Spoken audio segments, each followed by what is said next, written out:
नमस्कार, मैं हूं आपके साथ पूनम यादव और आप देख रहे हैं टीवी 24 नेटवर्क। यूपी में कांग्रेस और समाजवादी पार्टी की राहें जुदा होती दिखाई दे रही हैं। बिहार चुनाव के नतीजों और यूपी उपचुनाव में मिली सीटों को लेकर हुई खींचतान के बाद अब कांग्रेस ने अपनी रणनीति बदल ली है।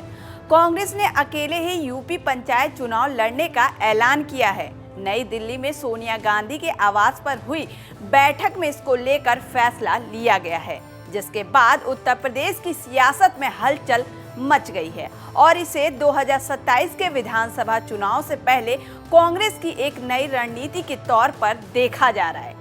बता दें कि यूपी कांग्रेस प्रभारी अविनाश पांडे ने साफ शब्दों में कहा है कि आगामी पंचायत चुनाव में पार्टी का कोई गठबंधन नहीं होगा। इससे पहले प्रदेश अध्यक्ष अजय राय ने भी सभी 11 एमएलसी सीटों पर अकेले चुनाव लड़ने की बात कह चुके हैं।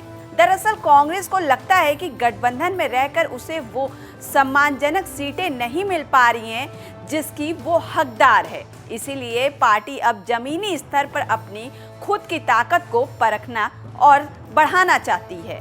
कांग्रेस को उत्तर प्रदेश में इसे नई रणनीति के तौर पर देखा जा रहा है। आपको बता दें कि उत्तर प्रदेश में साल 2027 में विधानसभा चुनाव होना है। इससे पहले अगले साल ही पंचायत चुनाव है, जिसमें कांग्रेस ने अपने बलबूते ही चुनाव में उतरने की हुंकार भरी है। कांग्रेस के इस फैसले से इंडिया गठबंधन में दरार के तौर पर देखा जा रहा है। कांग्रेस के इस फैसले पर समाजवादी पार्टी की ओर से आधिकारिक प्रतिक्रिया का भी इंतजार किया जा रहा है। हाल ही में सपा प्रमुख अखिलेश यादव ने ये ऐलान किया था कि 2027 यूपी विधानसभा चुनाव में इंडिया गठबंधन मिलकर चुनाव लड़ेगा।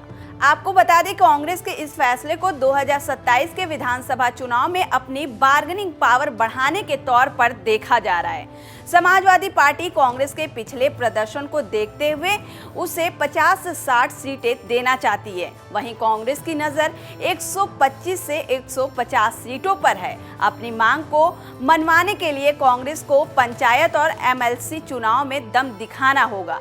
पार्टी ने संगठन सृजन अभियान शुरू किया है, जिसके तहत जो कार्यकर्ता पंचायत चुनाव में अच्छा प्रदर्शन करेंगे और सदस्य बनाएंगे, उनके लिए भविष्य में विधानसभा टिकट के रास्ते खुल जाएंगे।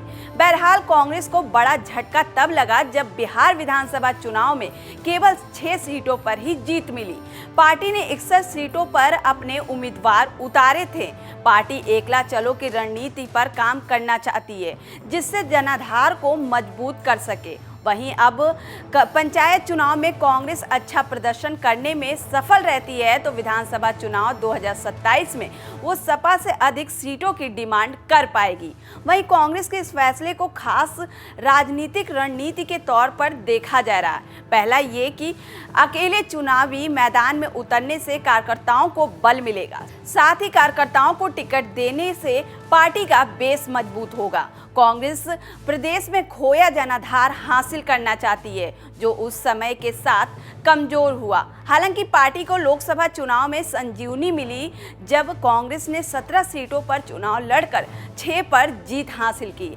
ऐसे में देखना होगा कि कांग्रेस के इस फैसले के बाद क्या दोनों दल समाजवादी पार्टी और कांग्रेस साथ में विधानसभा चुनाव 2027 लड़ेंगे या नहीं। फिलहाल के लिए इतना ही। ये वीडियो आपको कैसी लगी हमें कमेंट कर जरूर बताएं। लाइक और सब्सक्राइब करना ना भूलें।